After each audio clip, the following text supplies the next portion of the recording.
과달카날에서 2차 대전투, 즉 핸더슨 비행장 전투가 끝난 것이 10월 26일이었고 일본군 지휘부는 제38사단의 과달카날 파견을 신속하게 추진해서 산하 제229연대 제1대대 병력과 사단사령부가 11월 9일에 쇼틀랜드 기지에 도착합니다.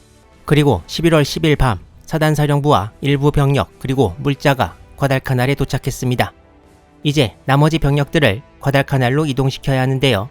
이번에는 구축함 몇 척씩을 이용해 계속 반복해서 병력을 실어 나르는 것이 아니라 대규모 선단을 조직해 한 번에 많은 병력을 과달카날에 상륙시키는 작전을 펼치기로 합니다.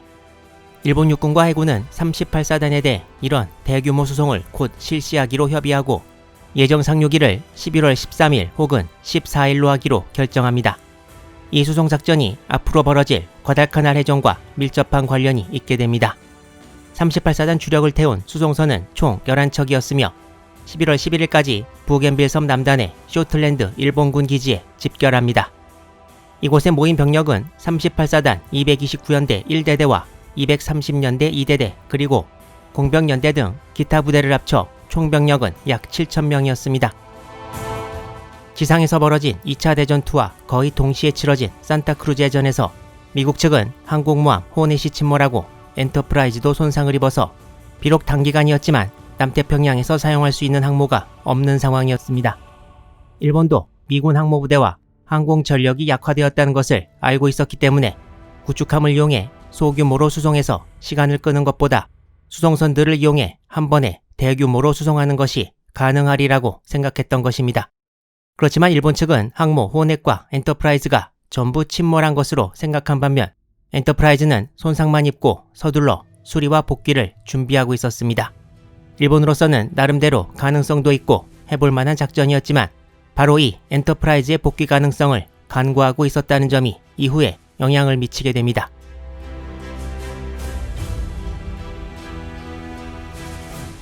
사실 미군은 이미 이전부터 일본군의 통신을 감청하고 있었기 때문에 대규모 일본군 부대가 다시 과달카날로 오고 있다는 것을 이미 알고 있었고 이에 맞서기 위해 과달카날에 미군을 보강할 대규모 수송을 계획하고 있었습니다. 미군은 과달카날에 약 5,500명의 병력을 보강할 계획을 가지고 리치먼드 터너 제독이 지휘하는 태스크포스 67을 구성해 과달카날로 출발시킵니다. 이날이 1942년 11월 11일이었습니다.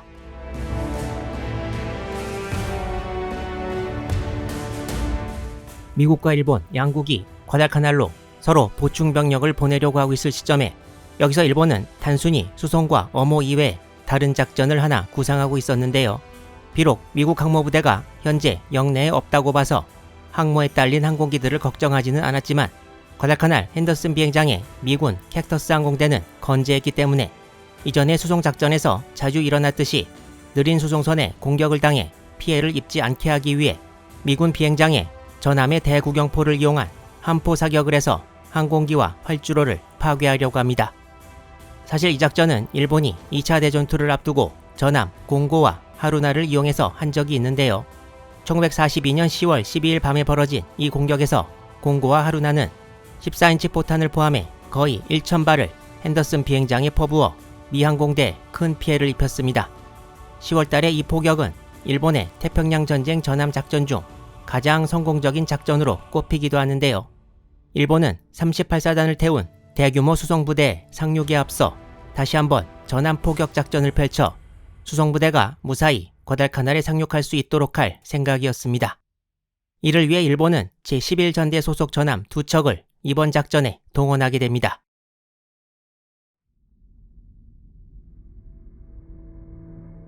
이 산은 일본 교토 북동쪽에 위치한 해발 848m의 히에이산입니다. 1914년에 이 산의 이름을 딴 공고급 순양 전함 히에이가 취역했는데요. 1930년대 후반에 대대적인 개장을 거쳐 전함으로 다시 태어나게 됩니다.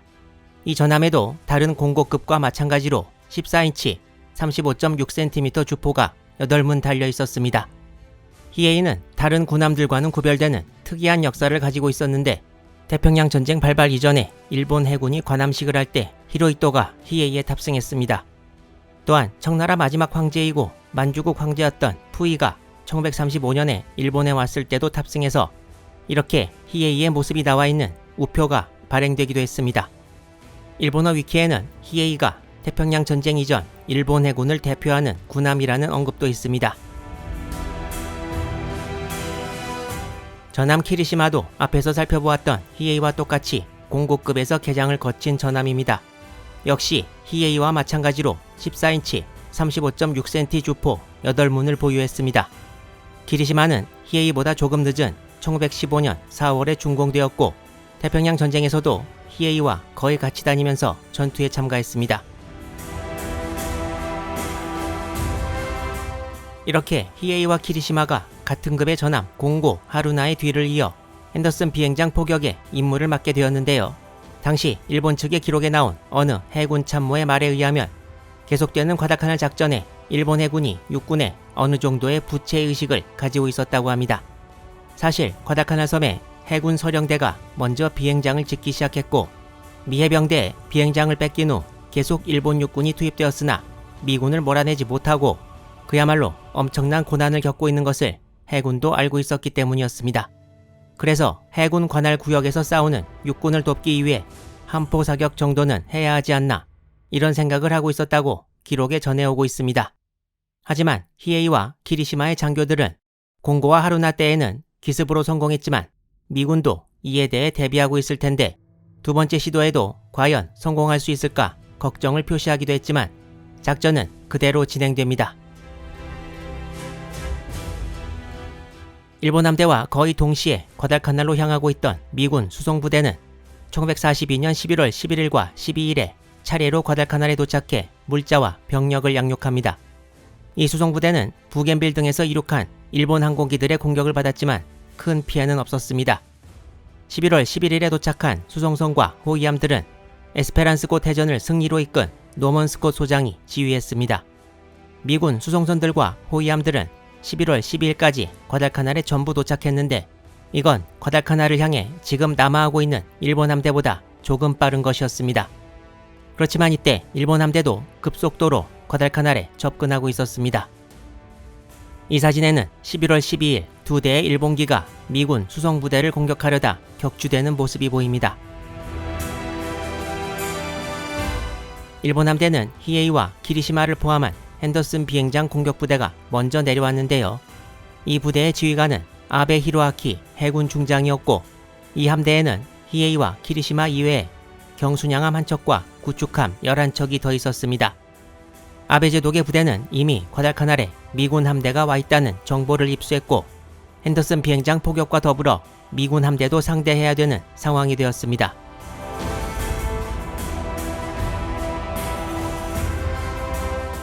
아베 제독의 함대는 11월 12일 밤에 과달카날 근해에 도착할 예정이었습니다.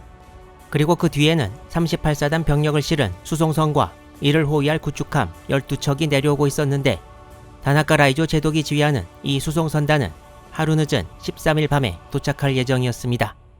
과달카날 해안에 미군 수송부대도 일본 함대가 들이닥치고 있다는 사실을 정찰로 알고 있었고 이 일본 함대에 전함으로 보이는 대형 함정이 2척 있다는 정보가 입수되자 비상이 걸렸습니다. 이제 미군은 몰려오는 일본 함대에 대한 대책을 세워야 했는데요. 먼저 보충 병력들은 저녁 때까지 대부분 상륙에 성공했지만 보급품 양육은 한참 밀려 있었습니다. 하지만 미군은 모든 수송선을 일본 함대가 쳐들어오기 전에 철수시키기로 합니다. 그리고 수송선단 호위함들을 이용해 일본 함대에 맞서기로 하고 여기에 호위함들 중 일부를 빼고 중순양함 2척, 경순양함 3척, 구축함 8척을 배정합니다. 이를 곧 상대하게 될 일본 함대는 아까 살펴봤듯이 전함 2척, 히에이와 키리시마, 경순양함 1척, 그리고 구축함 11척이었습니다.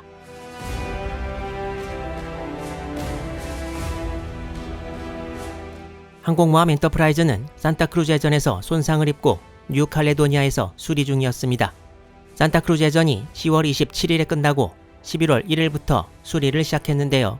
수리를 마치는 데에는 약 3주가 소요될 것으로 보았습니다. 그렇지만 또다시 일본 함대와 증원 병력이 과달카날로 오고 있다는 소식이 들어오자 과달카날이 포함된 남태평양 지역 총사령관인 홀지 제독은 마음이 급한 나머지 니미츠 제독에게 영국 항공모함 중 한 척을 남태평양으로 빌려올 수는 없겠느냐고 묻기까지 했습니다. 결국 홀지 제독은 수리가 안 끝난 엔터프라이즈를 11월 11일에 뉴칼레도니아에서 출항시킵니다. 엔터프라이즈에는 복구를 맡은 부대가 탑승해서 과달카날로 가면서 계속 수리를 진행했습니다. 그렇지만 손상된 1번 엘리베이터를 복구하려는 시도는 하지 않았는데요. 엘리베이터가 올라와 있는 상태에서 내렸다가 못 고치는 최악의 상황을 피하기 위해서였습니다. 하지만 엔터프라이즈는 과달카날의 함대를 항공기로 도울 수 있는 위치에는 11월 13일 아침에나 도착할 예정이었고 11월 12일에서 13일로 넘어가는 밤에 도착할 일본 함대와 전투를 벌일 수는 없었습니다. 홀지 제독은 일본군 내습의 경고를 미리 받았음에도 귀중한 하루를 지체해서 비판받기도 합니다.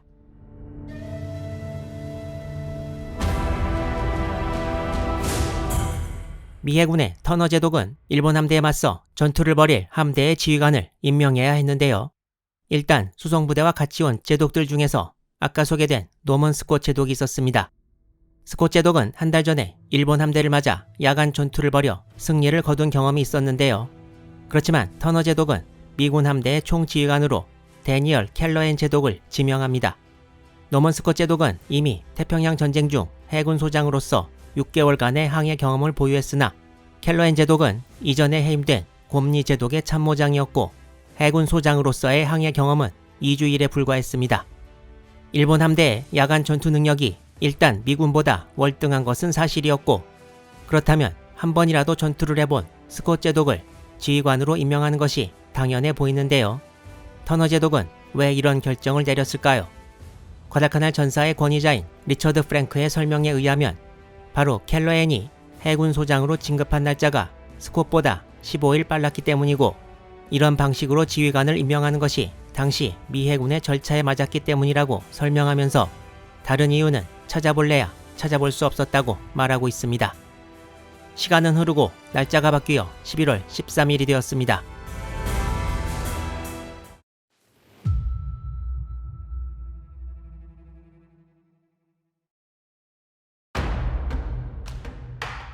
이 사진은 1942년 8월 7일 미 해병대의 과달카날 상륙 당일 미 구축함 산후안에서 찍은 과달카날 근해입니다. 여기 보이는 섬이 사보섬이고 왼쪽 끝에 과달카날 섬이 보입니다. 사보섬 해전 때와 마찬가지로 일본 함대는 사보섬과 과달카날 사이로 들어오게 됩니다. 때는 1942년 11월 13일 새벽. 이날 일본군은 38사단의 상륙을 앞두고 미군 비행장을 포격해 항공 전력을 약화시키려 하는데요. 14인치 주포를 장착한 전함 2척을 포함한 일본 함대를 미군이 발견한 것은 오전 1시 24분. 이때 미군은 일본 함대의 뒤에서 다가오고 있는 38사단 수송부대는 발견 못해서 다가오는 일본 함대가 미군 수송선단 혹은 핸더슨 비행장을 공격할 것임을 짐작할 수 있었습니다. 과달카날 기지 근처의 미군 함대는 원래 수송부대 호위를 위한 것이어서 전함은 없었고 전함 워싱턴과 사우스다코타가 항모 엔터프라이즈 전단의 일부로 과달카날을 향했으나 13일 새벽 첫 번째 교전이 벌어지는 시간에 맞춰 오지는 못하는 상황이었습니다. 따라서 지금 다가오는 일본 함대는 켈러엔 제독의 미군 함대보다 화력이 우월했습니다.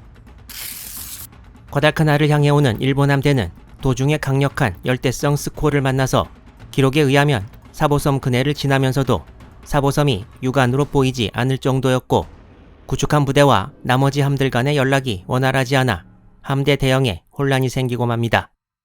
13일 1시 30분경 당시 일본 함대의 상황을 나타낸 일본군 전사총서의 그림을 보면 전함 히에이와 기리시마, 경순양함 나가라 그리고 구축함 6척이 가운데 위치해 있고 본대 우전방에 구축함 2척 유다치와 하루사메 그리고 본대 우측 후방에 구축함 3척이 위치해 있어 함대가 분리된 것이 보입니다.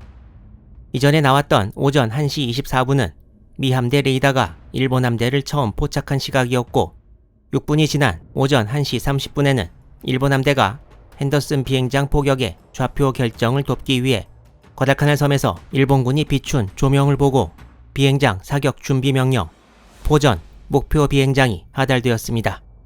이 시간까지 일본 함대는 미군 함대를 발견하지 못했다고 기록되어 있습니다.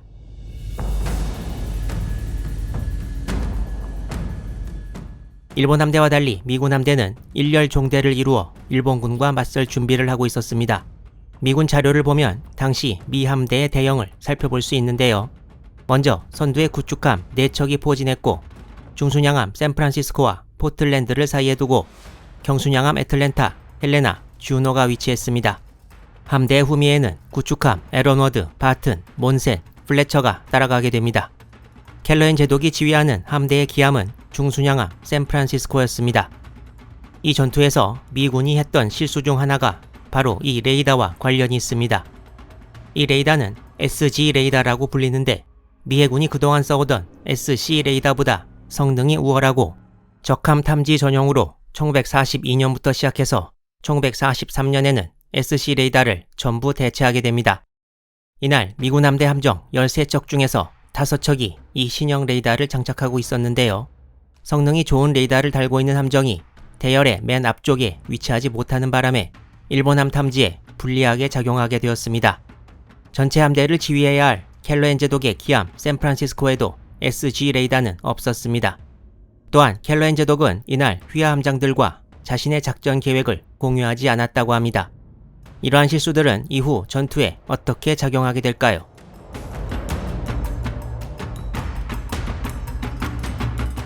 오전 1시 24분에 헬레나의 SG 레이더가 일본 함대를 포착했을 때 양쪽 함대의 위치는 이 정도. 13분 뒤인 오전 1시 37분 미 함대는 이 정도 위치에서 일렬로 북쪽을 향해 항진을 시작했고 일본 함대는 이 정도 위치까지 도달해 있었습니다. 이때 복수의 미군 함정이 일본 함대를 탐지했지만 일단 이 함대가 같이 싸워본 적이 없다시피 해서 통제가 잘 안 되는 상황이었습니다. 육안으로 보이지 않는 일본 함대를 미군 레이더가 계속 발견해서 정보를 기함에 전달했지만 각 함 간의 무선 통신에 통제가 전혀 안 되어 기함에서 제대로 된 상황 파악을 할 수 없었습니다. 두 함대는 급속도로 가까워졌고 잠시 뒤 헬레나의 레이더는 10척 이상의 적함을 탐지합니다. 시간은 계속 흘러갔습니다.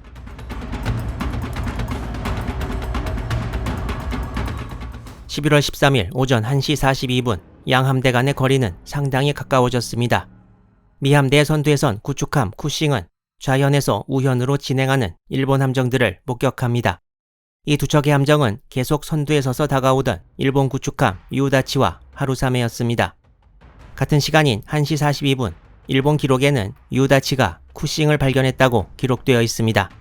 이때 두 함 간의 거리는 약 3.7km였습니다. 쿠싱은 일본함에 어뢰를 발사하려고 좌현으로 선회하나 일본 함들이 빠른 속도로 빠져나가서 다시 제자리로 돌아옵니다. 이때 미군 함대의 함정 간 통신 내용을 보면 함대 전체가 그야말로 혼돈 상태였다고 합니다.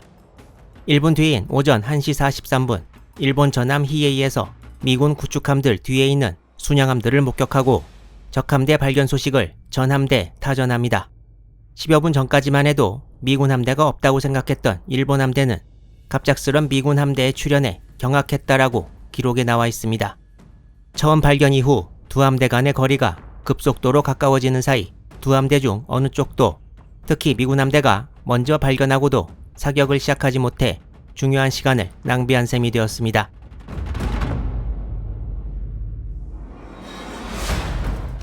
당시 일본 전함들은 비행장 포격을 위해 철갑탄이 아닌 삼식 통상탄을 장전하고 있었는데 갑자기 나타난 미군 함대를 상대하기 위해 다시 철갑탄으로 바꿀 시간은 없다고 결론 내렸습니다.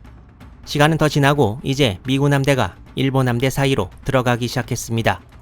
미군 공식 기록에 오전 1시 45분 상황이라고 나와 있는 이 그림을 보면 계속 전진하는 미군 함대가 나뉘어져 있는 일본 함대 사이로 들어가는 것이 보입니다. 오전 1시 48분 켈러앤 제독은 이런 상황을 눈치채고 양쪽 일본 함대를 모두 상대하기 위해 홀수번함은 우현으로 짝수번함은 좌현으로 사격을 시작하라고 명령합니다. 그렇지만 이런 홀짝 번호 자체가 미군 작전 계획에 없는 내용이었고 다른 곳을 겨냥하고 있던 함정은 다시 포를 돌리는 등 혼란이 이어졌습니다. 같은 시각 일본 전함 히에이와 구축함 아카츠키에서 탐조 등을 순양함 애틀랜타에 비추고 미군 함대에 대한 일본 함대의 사격이 시작되었습니다. 이제 전투는 사보섬 해전이나 에스페란스고 해전과는 달리 양측 함대가 서로 근거리에서 섞여서 난타전을 벌이는 혼란상이 연출되었습니다. 미군 어느 장교는 이날 밤의 상황을 두고 불이 꺼진 채 술집에서 패싸움이 벌어지는 상황이라고 묘사하기도 했습니다. 1942년 11월 13일은 금요일이었는데 이제 13일의 금요일 새벽 대혼란 속에 빠진 두 함대 간의 전투가 시작되었습니다. 이후의 전투는 양쪽 함대가 공히 혼란 속에 빠져 치루어졌고 많은 교전이 동시에 일어나서 과달카날 전사의 권위자인 리처드 프랭크, 2차 대전 미 해군 공식 전사를 간행한 세뮤얼 모리슨도 정확한 시간 순대로 전투 경과를 기술하는 것이 불가능하다고 말했고 각 함별 전투 상황과 결과를 따로따로 기술하는 방식을 택하고 있는데요. 따라서 영상에서 나온 순서로 전투가 그대로 진행되었다는 것이 아니고 특정 함정들의 교전 당시 다른 함정들이 가만히 있었다는 것도 아닙니다. 여러 개의 자료를 이용해 최대한 13일의 금요일 새벽의 전투를 다시 재생해보면 다음과 같습니다. 먼저 히에이와 아카츠키에서 애틀랜타에 탐조등을 비춘 후 두 함의 위치가 미군에 드러났고 미군 함정들이 아카츠키에 집중 사격을 퍼부었습니다. 탐조등으로 자기 위치를 드러낸 아카츠키는 많은 수의 명중탄을 맞고 일찍 침몰해버립니다. 승조원 197명 중 집중 포화에서 18명만 생존했고 나중에 미군의 포로로 잡힙니다. 그럼 일본함의 탐조등에 비춰진 애틀랜타는 어떻게 되었을까요? 경순양함 애틀랜타에는 에스페란스고 대전을 승리로 이끌었고 미 함대 지휘관 후보였던 노먼 스콧 제독이 탑승하고 있었습니다. 일본함의 탐조등이 비춰질 때 거리는 1.5km도 채 못 되는 상황이었다고 하는데요. 역시 위치가 드러난 애틀랜타도 일본함들의 사격과 어뢰 한 발까지 맞아 큰 피해를 입습니다. 이때 큰 피해를 입은 애틀랜타가 미국 중순양함 샌프란시스코의 우현 앞에 위치해버렸고 샌프란시스코가 이를 적함으로 인해 8인치 포탄을 퍼부어 더 큰 피해가 나게 됩니다. 8인치 포탄은 애틀랜타의 장갑이 얇아 폭발하지 않았지만 큰 화재를 일으켰고 이 와중에 노먼 스콧 제독과 참모진 4명 중 3명이 전사했습니다. 복구 불가능한 피해를 입은 애틀랜타는 전열에서 이탈하게 됩니다. 애틀랜타는 670여 명의 승조원 중 이미 3분의 1 이상의 사상자가 났고 훌륭한 지휘관도 잃었습니다. 일단 탐조등을 밝히거나 탐조등에 밝혀졌거나 해서 눈에 잘 띈 함정이 먼저 공격을 당했는데요. 비슷한 경우가 미 함대의 선두에 섰던 구축함 쿠싱이었습니다. 쿠싱도 일본 함들의 집중 사격을 받아 일찌감치 기동불능이 되어버리고 말았습니다. 그리고 쿠싱 다음으로 오고 있던 미구축함 래피, 스테럿, 오베넌이 일본 함대 쪽으로 돌진합니다. 이 구축함들의 목표는 일본 전함 히에이였는데요. 히에이는 9개의 탐조등을 밝히고 있었고 크기가 커서 여러 미 군함들의 사격 목표가 되었습니다.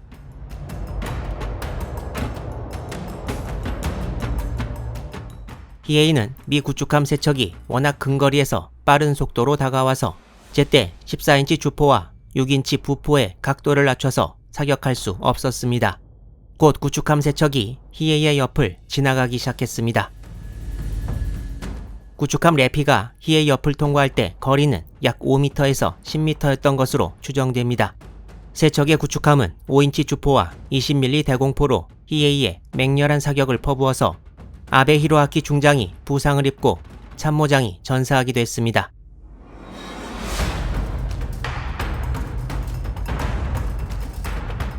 선두에 섰던 래피는 히에이의 옆을 통과하자마자 일본 구축함과 맞닥뜨리게 됩니다. 기록에는 이 일본 구축함들이 일본 함대 진영 왼쪽에 서서 접근하던 아사구모, 무라사메, 사미다레라고 나와 있습니다. 그리고 래피의 전방에는 히에이의 뒤를 따라오던 전함 기리시마도 있었고 전함과 근접해서 전진하던 구축함 테루즈키, 아마츠카제, 유키카제도 있었을 것으로 추측되는데요. 이 여러 척의 일본 함정들로부터 래피는 집중 사격을 받게 됩니다. 래피는 계속 히에이와 거리가 멀어지면서 히에이에서도 사격을 받았고 어뢰도 명중해 얼마 되지 않아 큰 폭발을 일으키면서 침몰했습니다. 래피의 뒤를 따라오던 스테럿과 오베넌도 집중 사격을 받지만 침몰 위기는 모면합니다. 구축함 래피는 1942년 3월 31일에 취역했는데 과달카날 해전에서 일본 전함 히에이를 상대로 용감한 활약을 보인 다음에 8개월이 채 안 되는 짧은 일생을 마치고 침몰하게 됩니다. 래피의 247명 승조원 중 함장을 포함해 59명이 전사하고 116명이 부상을 입었습니다. 래피의 침몰 시각은 오전 2시 1분으로 기록되어 있습니다.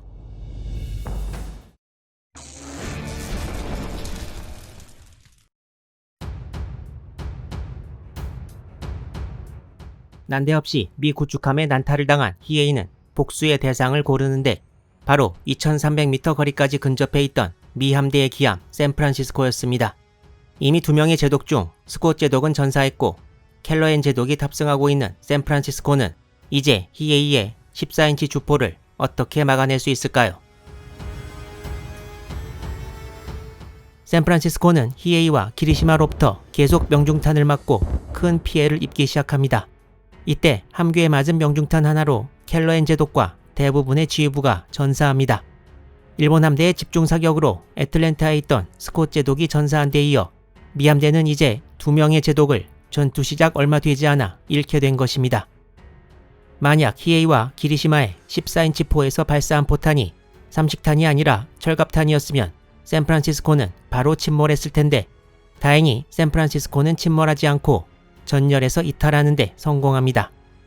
샌프란시스코는 사령관과 함장이 죽고 45발의 명중탄을 맞았지만 살아남게 되었습니다. 샌프란시스코가 전열에서 이탈하자 그동안 계속 일본함들과 포화를 교환하고 있던 경순양함 헬레나가 샌프란시스코를 보호하기 위해 근처로 다가오게 됩니다. 하지만 이때 샌프란시스코도 일본함들과 교전하면서 어느 정도 뜻밖의 성과를 거두게 되는데요. 그 대상은 바로 일본 함대의 기함 히에이였습니다.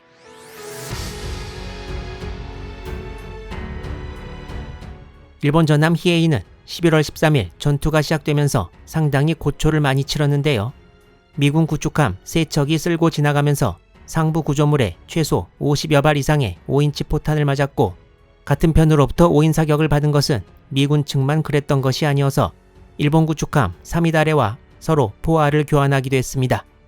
이어지는 교전에서 샌프란시스코의 8인치 포탄 최소 1발 이상이 히에이에 명중해서 이 피해로 인해 조타 기능이 거의 상실되는 지경에 이르렀습니다.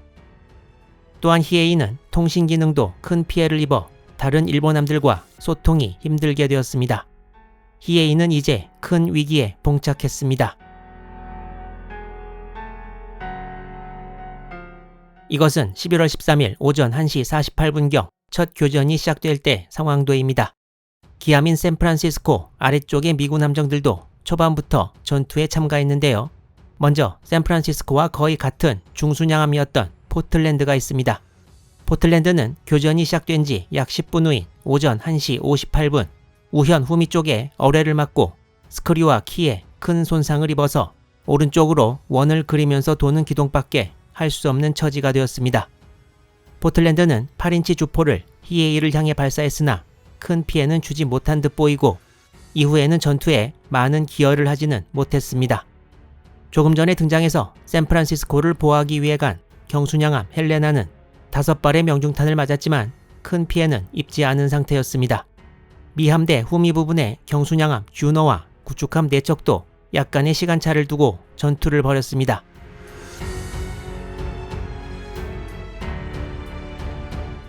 미군 구축함 대열 맨 끝에 위치했던 경순양함 주노, 레피 같은 구축함들이 열심히 싸울 때 같이 큰 활약을 해줬으면 좋았겠지만 교전 시작 얼마 지나지 않아서 일본군 어뢰가 좌현 기관실 부근에 명중해서 기록에 의하면 completely out of action, 순식간에 전투 불가 상태가 되어버리고 말았습니다.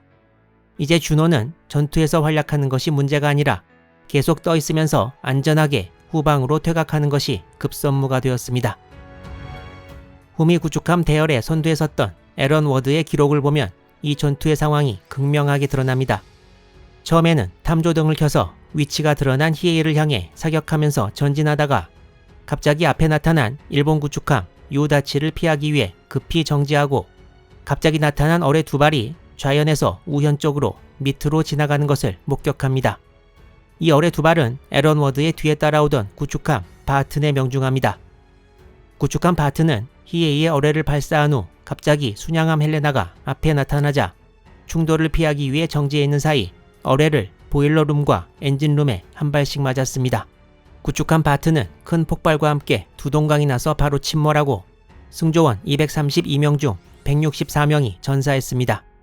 에런 워드도 많은 수의 명중탄을 맞았지만 침몰하지는 않았습니다.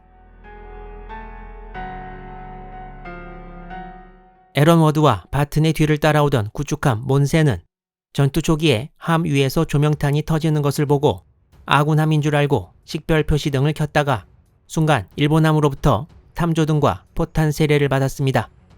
순식간에 14인치 포 3발을 포함해 37발의 명중탄을 맞은 몬세는 바로 전열에서 이탈해버리고 맙니다. 미 구축함 대열 그리고 전체 함대 대열에서 맨 뒤에 섰던 구축함 플래처는 일본함에 함포를 발사하면서 싸웠으나 명중탄은 하나도 맞지 않고 13일 새벽 전투를 마칩니다. 일본 함대에서 특이할 만한 전과를 거둔 함은 구축함 아마츠카제입니다. 경순양함 주노를 전투 불가능 상태로 몰아넣고 구축함 바튼을 침몰시킨 어뢰는 전부 아마츠카제가 쏜 것으로 알려져 있습니다. 아마츠카제도 그 와중에 명중탄을 많이 맞았지만 침몰하지는 않고 살아 돌아갑니다. 일본 함대 선두에 서서 가장 먼저 미 함대 앞을 통과한 구축함 유다치는 미군 함들 사이를 이리저리 피해 다니면서 싸우다가 집중 공격을 받아 기동불능이 되었습니다. 유다치는 수병들이 퇴함한 후 포틀랜드에 의해 침몰됩니다.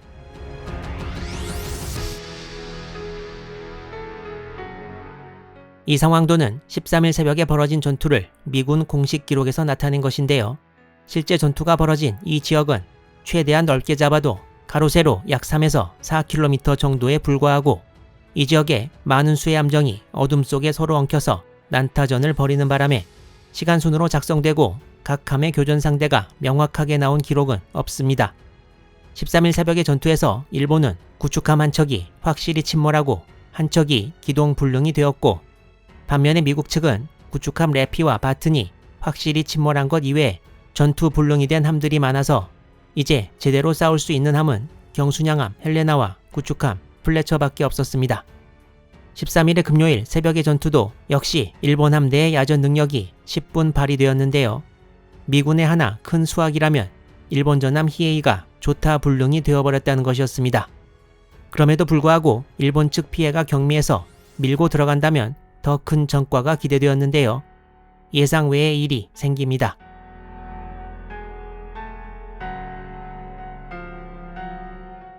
(11월 13일) 오전 2시 25분경 일본 함대를 지휘하던 아베 히로아키 중장은 전 함대에 퇴각 명령을 내립니다.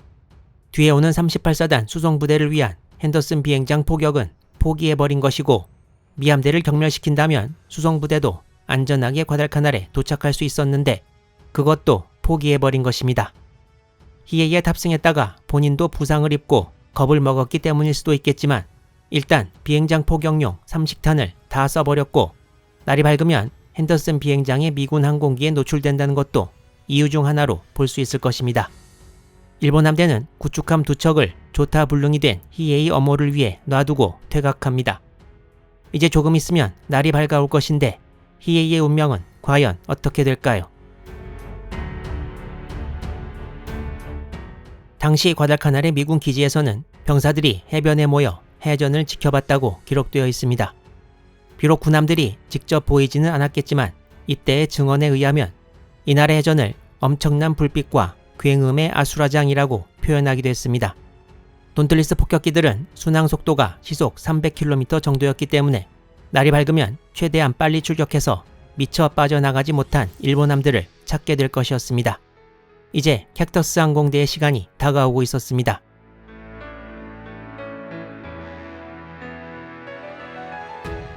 (11월 13일) 오전 2시 30분 일본 함대는 라바울의 본부에 미군 함대와 전투가 벌어졌으며 히에이와 기리시마를 앞세운 핸더슨 비행장 포격은 할 수 없게 되었다고 보고합니다. 전투가 벌어지기 전 부겐빌섬 남단 쇼틀랜드 일본군 기지에서는 38사단 수송부대가 11월 12일 오후 5시 30분에 출항해서 13일 새벽에 과달카날에 상륙할 예정이었으나 트루쿠 기지의 야마모토 이소로쿠 연합함대 사령장관은 13일 오전 3시 44분 상륙작전을 진행할 수 없음을 깨닫고 작전을 하루 연기합니다.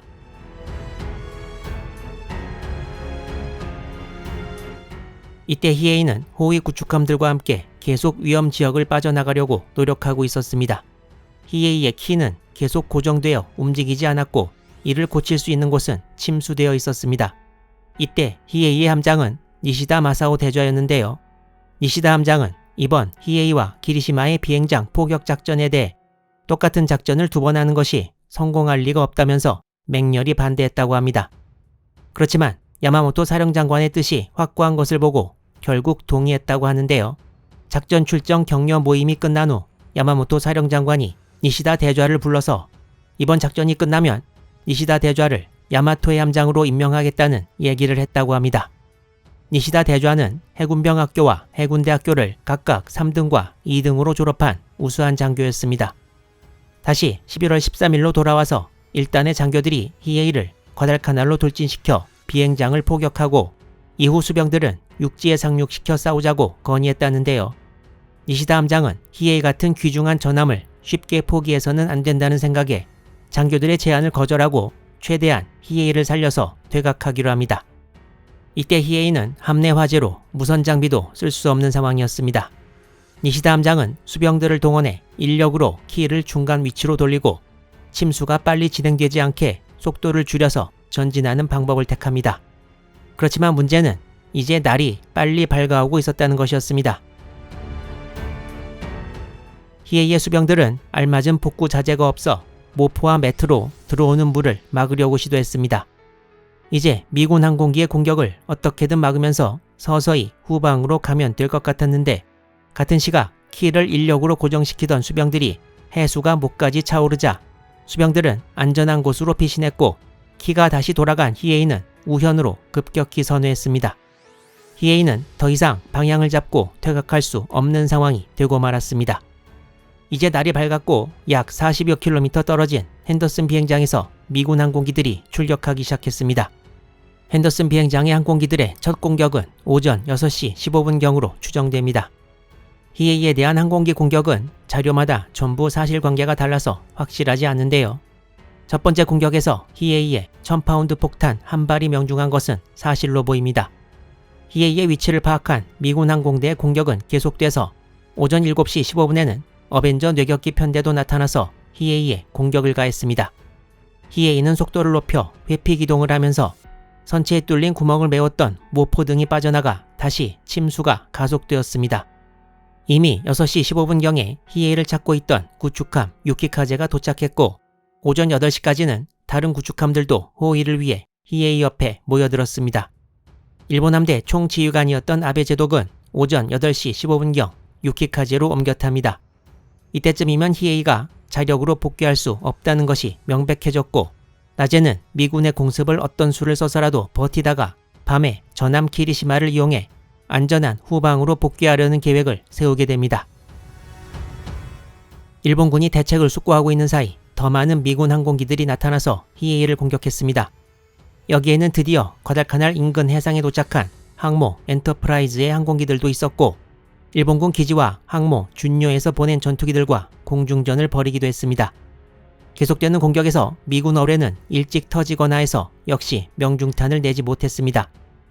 오전 11시가 넘어가면서부터는 바누아투의 기지에서 발진한 B-17 폭격기까지 도착했습니다.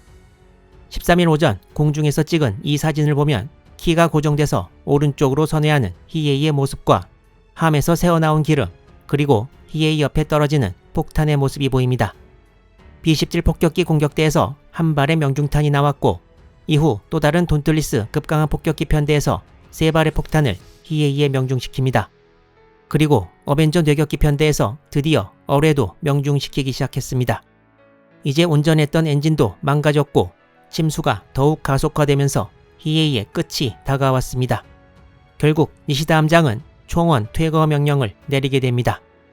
이때 니시다 함장은 히에이와 운명을 같이 하려고 했지만 아베 제독이 유키카제로 와서 보고하라는 명령을 내렸고 장교 4명이 포탑 위에서 지휘하던 니시다를 끌어내리다시피 해서 퇴함시켰다고 합니다.